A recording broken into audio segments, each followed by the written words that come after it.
Welcome back to the deep dive. So if you're thinking of running for office, you're probably, obsessing over policy, drafting speeches, getting that stunt performance just right. But before any of that actually gets to the voters, Yeah. you have to deal with a much more bureaucratic reality.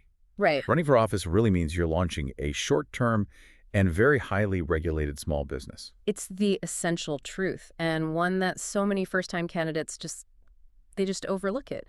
You can have all the passion in the world, but if that administrative foundation is shaky, It all falls apart. it does. Yeah. Financial missteps can absolutely destroy your integrity. They can derail the whole campaign. Compliance isn't like a suggestion. It is the absolute bedrock of trust. Absolutely. So our mission today is to cut through all that complexity. We're taking the deep practical expertise of Dr. Allison Stevens and we're turning it into a real actionable blueprint for you. Yep. We're focusing on the foundational nuts and bolts.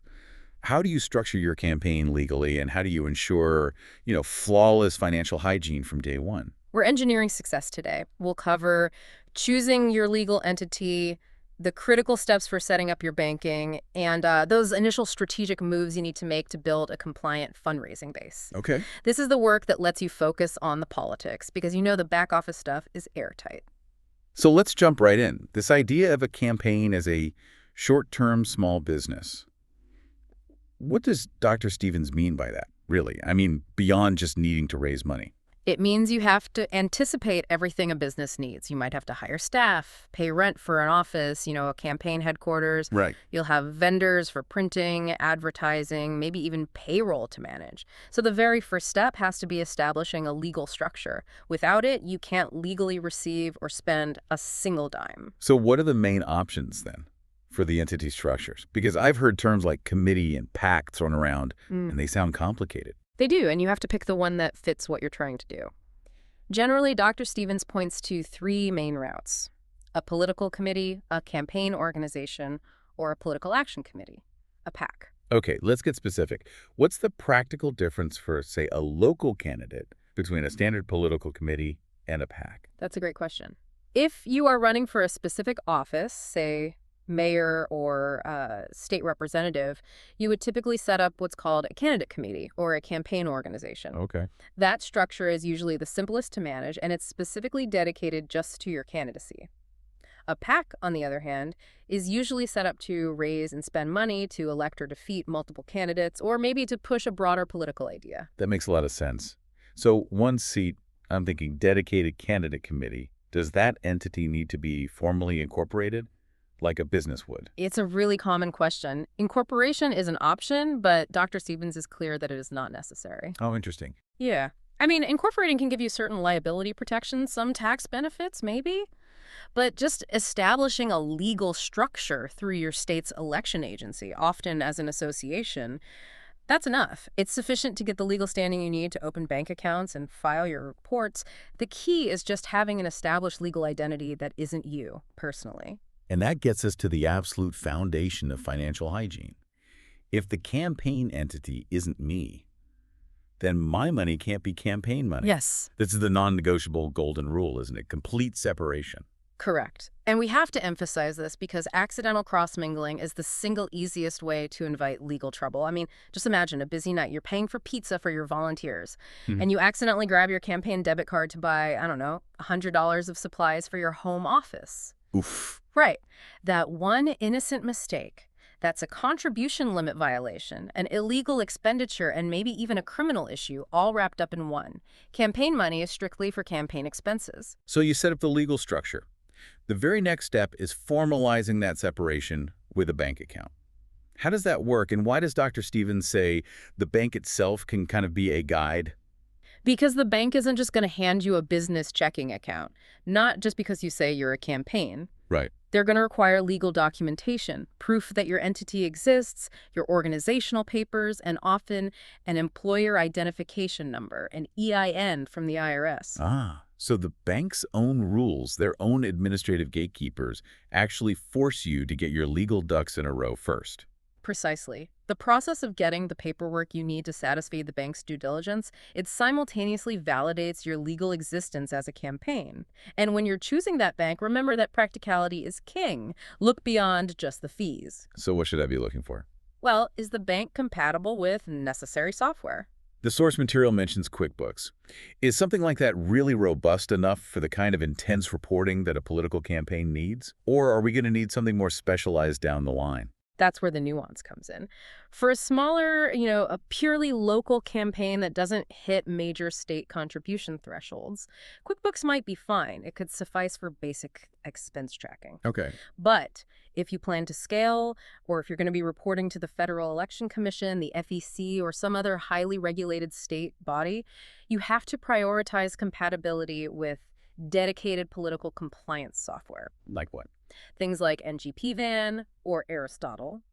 Dr. Stevens notes that these tools are built specifically to tag donations with all the required donor info name, address, employer, occupation, which a generic system like QuickBooks really struggles to do automatically. I see. Starting with a bank that easily integrates its data with those systems will save you massive headaches later on. Okay, so once that legal and financial infrastructure is stable, the next challenge is actually fueling the entity. Exactly. Which brings us to fundraising.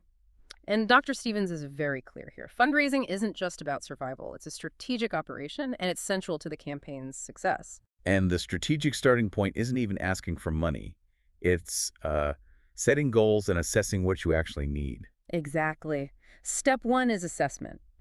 You need realistic fundraising goals, and they have to be tied directly to that operational budget you built. When you are treating the campaign like a business. Right, how much for staff, how much for ads. Exactly. How much for that compliance software we just talked about? If you need, say, $50,000 for the primary, that's your starting goal. And step two is the research and alignment part finding potential supporters. Now, this sounds a lot like basic networking, but how does building a contact file now help with reporting later? This is so crucial. You're not just collecting names. You are building a database of people who are philosophically aligned with you and who are potentially legally eligible to donate. Oh, okay. Dr. Stevens recommends starting that nurturing process immediately. Use your social media connections, send handwritten thank you notes, just start collecting business cards. So those contacts, they become the raw material for your donor database, the thing you'll later cross-reference against all the legal requirements. Absolutely. When it comes time for a major ask, you want to know if that person is likely to be a high-dollar donor who needs that meticulous reporting or a grassroots supporter who's giving $25. Leveraging all of your networks, personal, professional, organizational, is vital here. And this outreach, it shouldn't just be limited to the usual political players, right? The source material really emphasizes specific, targeted outreach, especially for candidates from underrepresented backgrounds. That's so right. Targeted outreach is key for building both financial and moral support. Dr. Stevens really highlights the importance of reaching out to advocacy groups that support candidates of color and those with disabilities. And why is that so important? Because these organizations often provide more than just money. They offer training, mentorship, access to donor pools that are already focused on representation. And you should also look at organizations you're already a part of. Your local civic league, professional trade associations, alumni groups, they're often your most natural, earliest source of financial commitments. If we were to categorize those contributions, money from my professional network versus a big check from an issue pass fee, does that distinction have legal relevance down the road? Oh, it absolutely does. And this is where the technical sophistication really matters. You have to understand the difference between hard money and in-kind contributions. Okay. Hard money is the direct financial contribution. It's strictly regulated by federal or state law. For an individual, this is typically capped in the thousands of dollars per election cycle. For example, federally, it's currently capped around $3,300 per election. Okay, so that gives us a scale. We're talking thousands, not tens of thousands, from an individual. But what are in-kind contributions, and why do they seem to complicate compliance so much? An in-kind contribution is a gift of goods or services, not cash. Let's say a friend of yours owns a printing shop and offers to print 5,000 flyers for you for free. Yeah. That printing service is an in-kind gift. Its fair market value has to be recorded and reported as a contribution, and it has to follow the exact same limits as hard money. Sure. You have to track the value of donated office space or free legal advice. This is what often trips up novice campaigns. We have the structure, the bank, the list of potential supporters. So now, how do we mobilize them? Let's talk about the effective fundraising tactics Dr. Stevens recommends. The strategies are, well, they're a mix of traditional and digital. Traditional fundraising events are still really powerful for that face-to-face networking and for generating those larger checks. Yeah. But digital is just non-negotiable now. You have to be using email campaigns, social media outreach, and crucially, those dedicated crowdfunding platforms. We mentioned CrowdPack and Fundly earlier. These platforms, they're really for the grassroots approach, right? They are essential, absolutely essential for gathering those small dollar donations that add up into significant funding streams. They broaden your reach way beyond your existing network, and they give you mass efficiency. But efficiency cannot override compliance. And that brings us to the part where administration becomes survival. Compliance. Why is it stressed so heavily? I mean, besides the obvious of avoiding legal trouble, what's the strategic importance? The strategic importance is maintaining public trust, which is, as we all know, incredibly fragile in politics. But on the legal side, failure to comply with finance laws, especially with those contribution limits we talked about, or rules on corporate and union donations, it can lead to massive fines and just huge public perception crises. You must know your limits, whether they're local or federal. So let's get into the mechanics of reporting. A donation comes in. What exactly is the obligation? It sounds like it's a lot more than just depositing the check. Oh, far from it.